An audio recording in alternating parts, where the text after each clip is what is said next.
отново да се спрем върху книгата Откровение.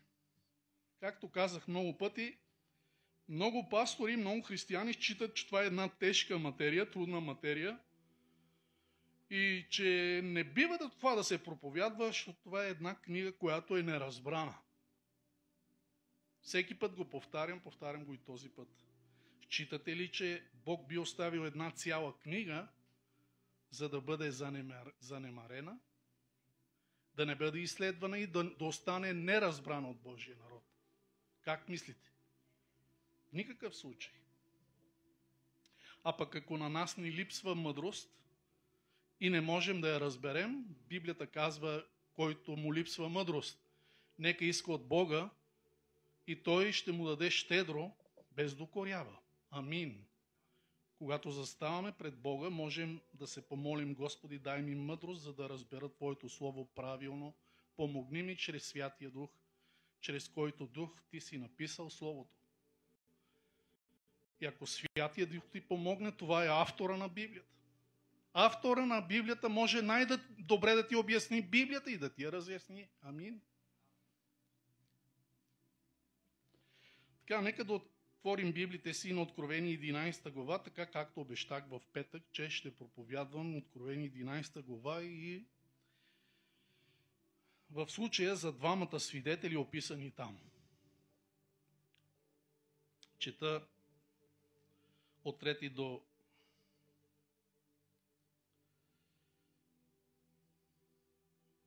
кой стих?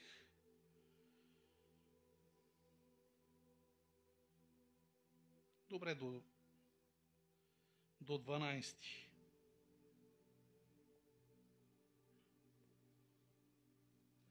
А на двамата си свидетели ще дам да пророкуват 1260 дни, облечени във вретища. Те са и двете маслини, и двата светилника, които стоят пред Господаря на земята. И ако някой поиска да ги повреди, огън излиза от устата им, да изяжда неприятелите им. И ако поиска някой да ги повреди, така той трябва да бъде убит. Те имат власт, става въпрос за двамата свидетели, да заключат небето, да не вали дъжд през времето, за което те пророкуваха, и имат власт над водите да ги превръщат в кръв и да поразяват земята с всякаква язва, колкото пъти биха поискали. А когато свършат свидетелствуването си, звярат, който възлиза от бездната, ще воюва против тях и ще ги победи и ще ги убие. И труповете им ще лежат по улиците на големия град, който духовно се нарича Содом и Египет, където и техният Господ биде разпнат. И мнозина измежду людите, племената, езиците и народите ще гледат труповете им 3 дни и половина и не ще позволят да бъдат положени труповете им в гроб. И земните жители ще се зарадват за тях, ще се развеселят и един на друг ще си пратят подаръци, защото тия два пророка са мъчили жителите на земята. А след 3,5 дни влезе в тях жизнено дишане от Бога и те се изправиха на нозете си и голям страх обзе ония, които ги гледаха. И те чуха силен глас от небето, който им казваше: възлезте тука, и възлязоха на небето в облак и неприятелите им ги видяха. Едни текстове, които като ги четем, не можем много добре да разберем текста. Но аз моля тази вечер Святия Дух да ни помогне. Амин. Въпросите, на които бих искал тази вечер да се спрем и да си отговорим, са: първо, кои са двамата свидетели? Втори въпрос, на който да отговорим: защо двамата свидетели според текста са облечени във вретища? И какво означава това? Трети въпрос. Те пророкуват, те свидетелстват колко време? 1260 дни. Какви са тези дни? Обикновени дни ли са? или пророчески. Така, нека първо да си отговорим какво означава свидетели. Какво означава свидетели? Чакайте, тези, които чухте веднъж тази проповед преди 3-4 години я проповядвах. Някой сте я чули, повечето не сте. Бързаме.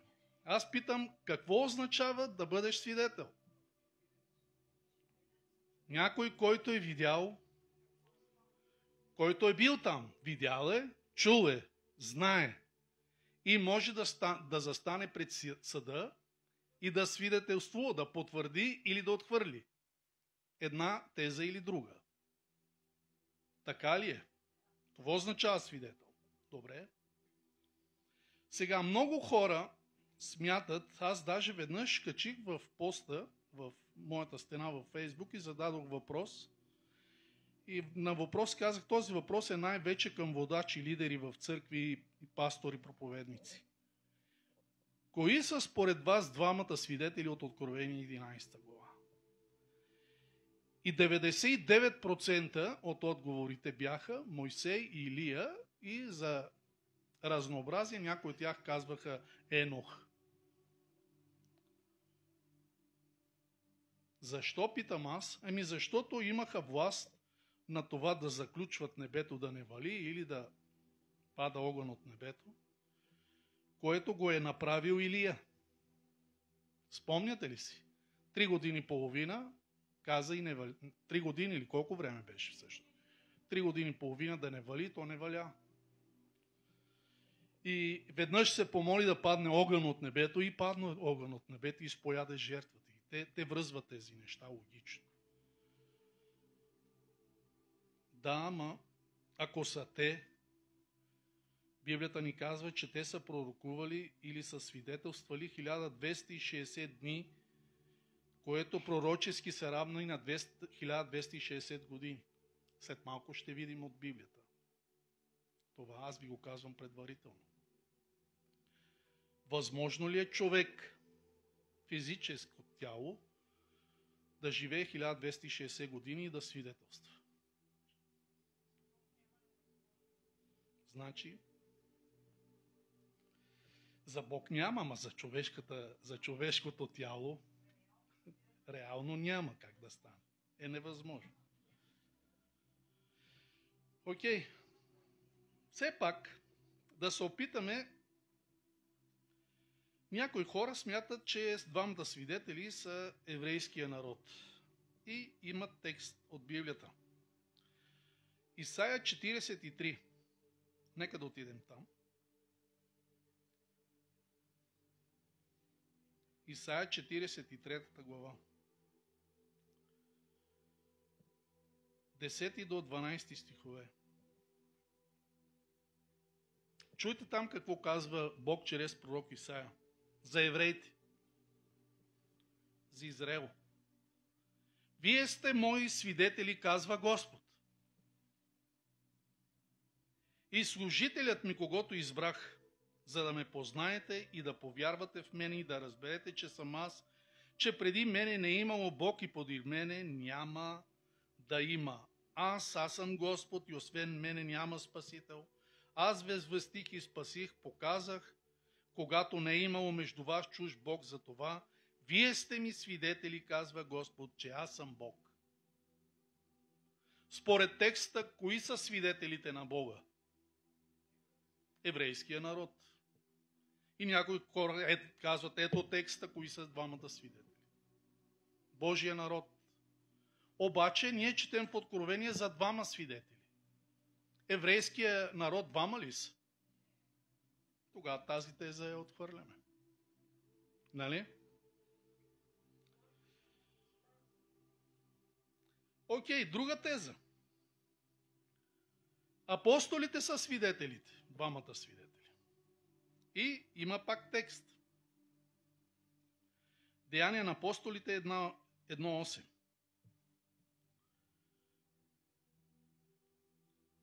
Нека да ги разглеждаме всички варианти, да се опитаме чрез Библията да ги изключиме и тогава да видим кои са двамата свидетели и да го докажем от Библията. Съгласни ли сте? Добре. Но ще приемете сила, когато дойде върху вас Светия Дух и ще бъдете свидетели за мене. Това Бог го казва на кого? На апостолите. В случая колко души приемат Святия Дух в горницата? 120. И ще бъдете свидетели за мене както в Иерусалим, тъй и в цяла Юдея, Самария и до края на земята. След това трети стих. Трета глава, извинявайте, не трети стих. Трети стих на Деяния на апостолите, 15 стих, трета глава, 15 стих. Извинявам се. Деяния на апостолите. Убихте началника на живота. Тук Петър говори. Убихте началника на живота, но Бог го възкреси от мъртвите, за което ние сме свидетели. Да, ама колко са апостолите? Но Откровение говори за двама свидетели. Може ли да са апостолите? Изключваме ги. Добре. Божието Слово ще ни помогне, за да разберем. Нека да отидем 11 глава на Откровение, 4 стих. Казахме, че ние ще оставиме Библията да тълкува, как беше? Сама себе си, защото тя го прави прекрасно. Ние няма да я тълкуваме. И тази вечер ще направим именно това.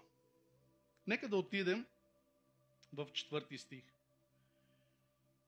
Откровение, 11 глава, 4 стих. Кои са двамата свидетели? Те са двете маслини, двата светилника, които стоят пред Господаря на земята. Сега, нека да отидем в Псалом 119.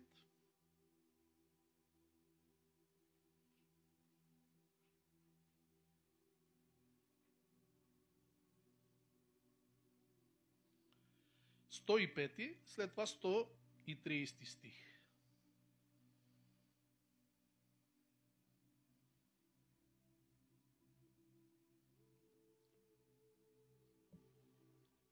Казахме, че Откровение 11.4 казва, че двамата свидетели са двата светилника, които стоят пред Господаря, нали?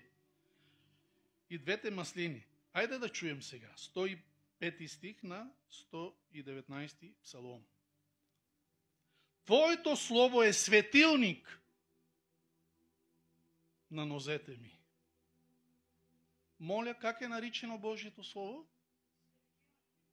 Казва тук обаче в 4 стих на Откровение 11 глава, че двамата свидетели са двата светилника. А тук се казва, че твоето слово е светилник на нозете ми и виделина на пътеката ми. Добре? 130 стих на същия псалом.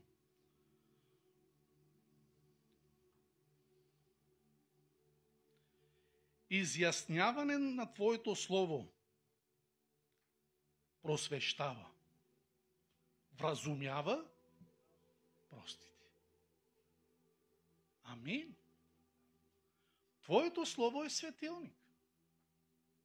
Добре?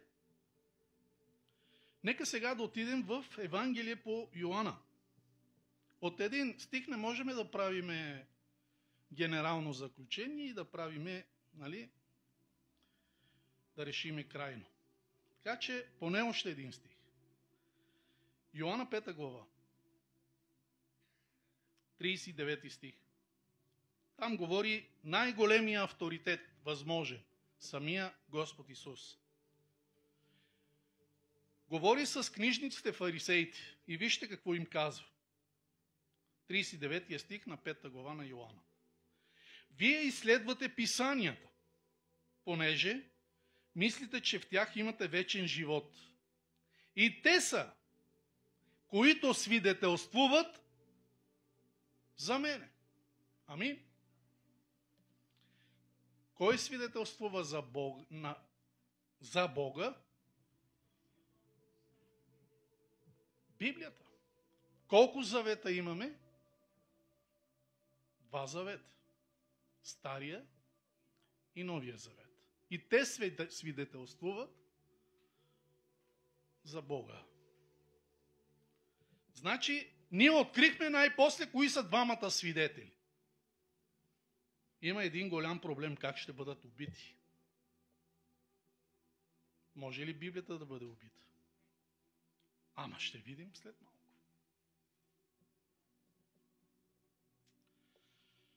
Обичам да си разговарям по време на проповед с църквата, провокирам и хубаво е да участвате, не само младенка да говори.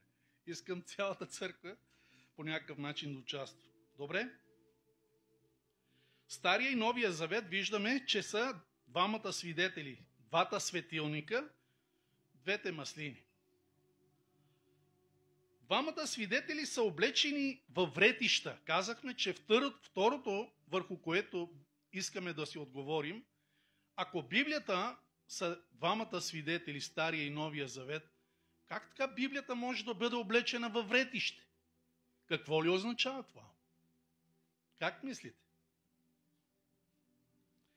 Хората в Стария завет са се обличали с вретище като израз на болка, страдание, траур, изпитание или дълбоко покаяние, както днес слагаме черно в израз на скръб. Битие 37 глава, от 31 до 34 стих, можем да видим един такъв пример за един човек, който облече вретище и за какво го облече и на какво е израз това. 31 стих на 37 глава от Битие. Тогава взеха Йосифовата дрежка, заклаха козел и като натопиха дрежката в кръвта, изпратиха шарената дрежка да я занесат на баща им, като рекоха: намерихме това, познай сега дали дрежката е на сина ти или не. И той я позна и рече: това е дрежката на сина ми. Люд звяр го изял, несъмнойно Йосиф е разкъсан. И Яков раздра дрехите си, тури вретище около кръста си и оплака сина си за дълго време. Защо Яков сложи вретище? На какво беше израз това? На скръб и страдание, на изпитание, на тежко време, на време на криза, през която един човек минава. Тогава той облича вретище в израз на всичко това. Така. През многовековната човешка история много хора са се опитвали да угасят 2 светилника, Стария и Новия завет. Ние казахме, че откровение на Йоанна е свързано много с история. Искам да попитам, на кого пречи светлината през нощта? На кого? На престъпниците. На лошите хора им пречи. Също така. Знаете ли, често пъти сестра ми се оплаква, Любка, и ние след това разбрахме и за какво се случваха тия неща. Идваме тук, пуска сестрата ключа да тръгнат крушките, обаче не тръгва. И какво се оказва, Любки? Че някой отвън от таблото ни сваля палчето. Спомняш ли си, когато ми го каза? И не много след това ние установихме за какво ставаше реч. За какво идеше реч. Близо 2 кубика дърва ни изчезнаха от бараката. И затова сега са ни вътре. Разбирате ли на кого им пречи светлината?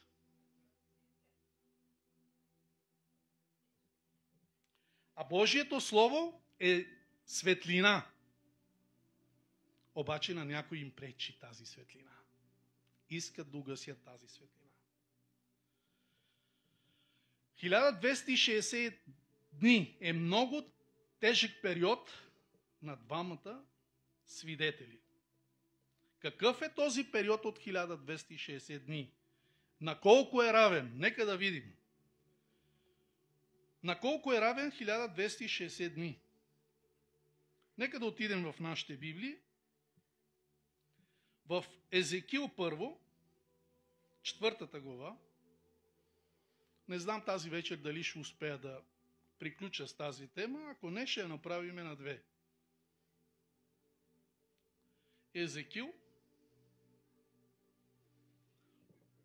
Езекил, 4 глава, ще ме бие после Ема.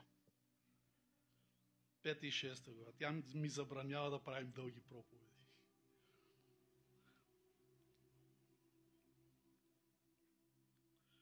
Там ли сме? Така. Защото аз определих годините на беззаконието им да ти бъдат съответно число дни. 390 дни. Така ще носиш беззаконието на Израелевият дом. И като навършат тия, тогава легни на дясната си страна и носи беззаконието на Юдовия дом. 40 дни.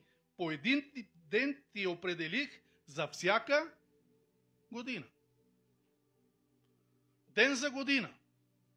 Разбирате ли? 40 дни, ден за година ти определих. Окей? Виждаме, че пророчески един ден е равен на колко пророчески? На една година.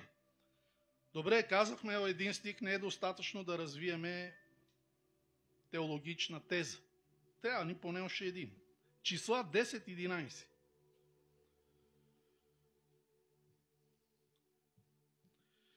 10-11.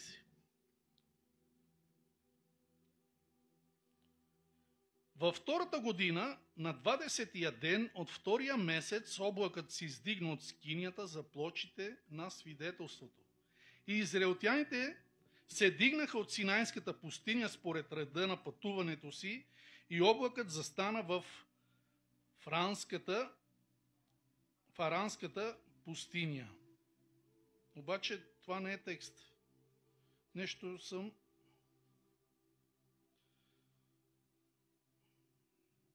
Няма значение, нещо друго съм имал предвид, но не в числа.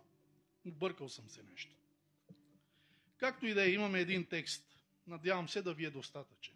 Пророчески един ден е равен на една година. Този период от 1260 дни се споменава 2 пъти в книгата на Даниил и 5 пъти в Откровение. Под различни форми.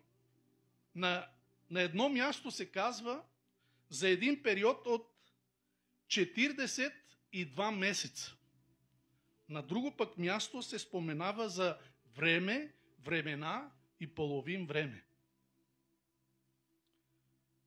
На трето място е споменато 1260 дни.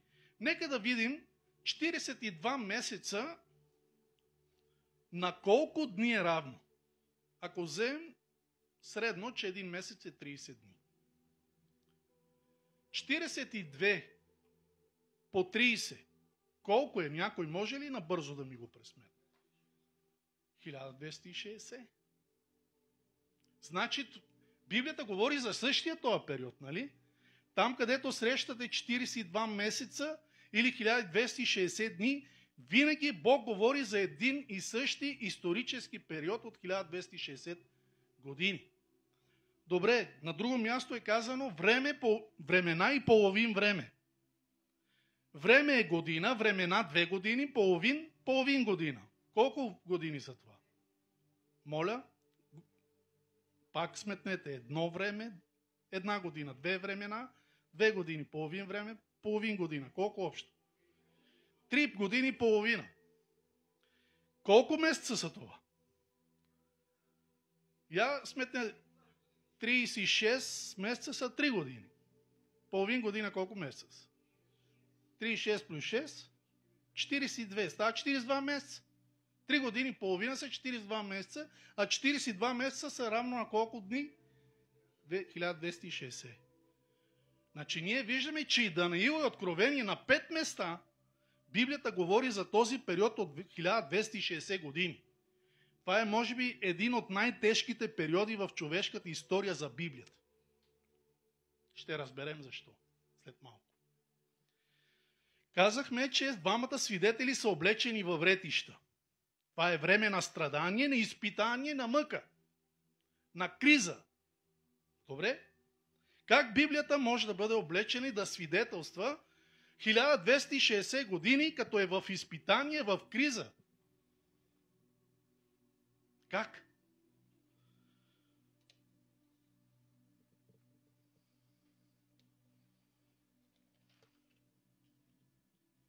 Този период, брати и сестри, от 1260 години, тези, които идват като гледаме книга Откровение в събота, ще получат достатъчно информация, но сега ви го давам на готово, нямаме време за това. Давам ви го предварително. Този период започва от 538 година и завършва 1798 година. Нито повече, нито по-малко, а точно математически 1260 години. Какво се случва? 538 година и император Юстиниан, той дава цялата сила, власт, авторитет на всички онези държави, които са в рамките на Римската империя, цялата и духовна и политическа власт, дори над императорите, я дава на папата. От този момент нататък, когато този декрет е издаден от император Юстиниан, казахме 538 година, папата има абсолютната власт, и духовна, и светска. От този момент натам папата слага короната на главата на императорите. Папата е този, който може да свали короната от главите на императорите. Този период историята го познава като папския абсолютизъм, когато папата има абсолютната власт. Казахме и светска, и духовна.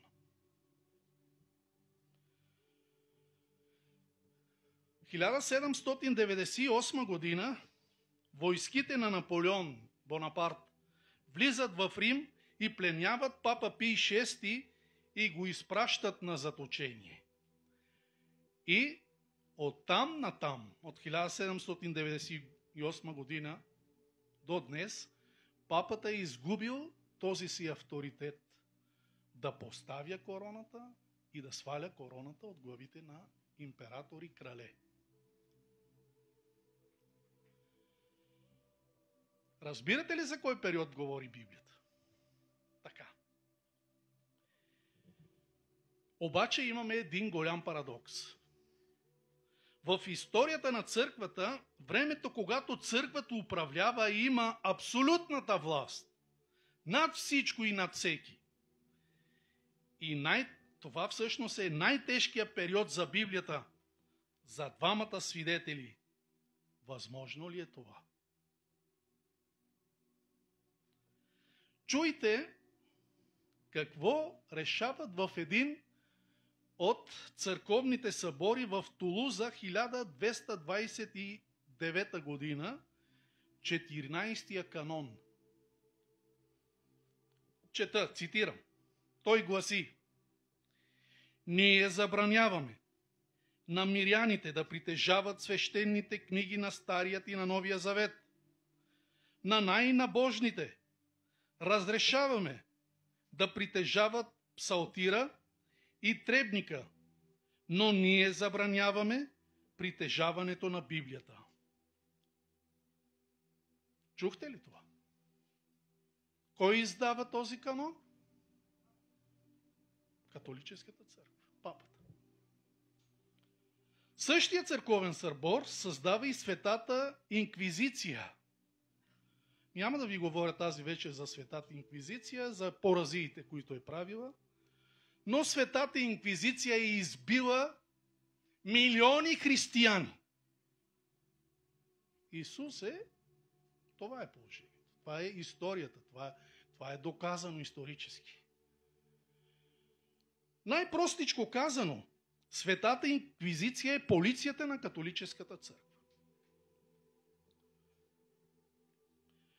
Същия църковен събор, заедно с Светата инквизиция, постановява, чуйте, в същия този канон.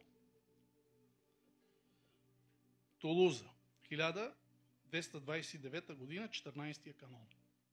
Ще се съборят къщите и ще бъдат изгаряни и най-скромните коливи и подземните убежища на хора обвинени, че притежават Библията. Ще се преследват чак до горите и земните свърталища и ще се наказват най-сурово и онези, които им дадат убежище. Чухте ли това, църква?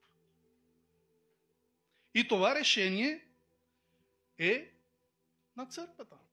Още един исторически документ. Тереконския събор, 1234 година, втори канон на католическата църква. Цитирам. Ние постановяваме, че никой не може да притежава Библията на родният му език. Ако някой го притежава, трябва да ги предаде в 8-дневен срок на местния епископ от обнародването на този декрет, за да бъдат изгорени. Който не направи това, бил той духовник или мирянин, такъв ще бъде обявен за еретик. Как ви се струва това? Знаете ли какво означава да бъде обявен за еретик човек по това време? Това беше равно на смъртна присъда. Знаете ли историята на Хенри IV и на папа Григорий VII? Чували ли сте за Хенри IV? Така. Този крал решава, въпреки че му се казва кои да бъдат епископите и кардиналите в държавата, на която той е крал, той да ги назначи като крал по заповед на папата. Той решава, че няма да се подчини на папата и че ще постави и ще подкрепи онези духовници, които познава добре, че са духовни и наистина са истински християни, и тях ще постави за кардинали в своите държави и свещеници, и го прави. И тогава папата го обявява за еретик. Скъпи приятели, какво става? Жена му вече не спи с него в едно легло. Децата му, собствените му деца, принцове и принцеси, не му говорят. Когато издаде заповед, никой не му обръща никакво внимание. Всички го игнорират, все едно, че не съществува. Короната на главата му не струва 5 стотинки. Всички ги е страх да общуват с него, защото е обявен от папата за еретик. Защото всички, които общуват с него, според вярванията на католическата църква, ще горят в ада. Никой не иска да гори в ада. Страх ги е. Знаете ли докъде се стига? Този човек тръгва на кон за Рим при папата. Стига до Алпите. Но Алпите може ли да ги минеш с кон? Тези, които знаят какво представляват Алпите. Това е едно Еверест да минеш с кон. Не може. Слиза от коня и продължава пеша. Качва се Алпите. Студ! Това е едно да минеш през Еверест, казва. Оттам изкачва върха, слиза надолу пеша. Седмици върви пеша, стига до Рим. Стигайки до Рим, той е вече толкова път е извървял, толкова тежък път, че обувките му се скъсаха и той вече върви бос по снега. С една скъсана дрипава дреха върху него. Стига най-после до вратата на папата и започва да чука. Отваря се вратата. Виждат, че е Хенри Пети, краля. Вратата му се тръшва пред носа и им казват на папата кой е дошъл при него. Той не му дава аудиенция. Той среща с папата. Той стои цели 3 дни и цели 3 нощи там пред вратата. Гол и бос. И чука. Дано се смили папата и да го приеме. Най-накрая след 3 деноноща вратата се отворена и му е казано, че папата иска да се срещне с него. Тогава той отива, пада в краката на папата и започва да целува краката му и казва: Отче, прости на мен грешника, прости ми дързостта да не ти се подчиня на Светия престол и на Светия папа. И тогава той го помилва, прощава. И той се връща. И отново може да бъде крал в своята държава. И всички отново започнаха да му се подчиняват като на крал. Разбирате ли каква власт имаше папата?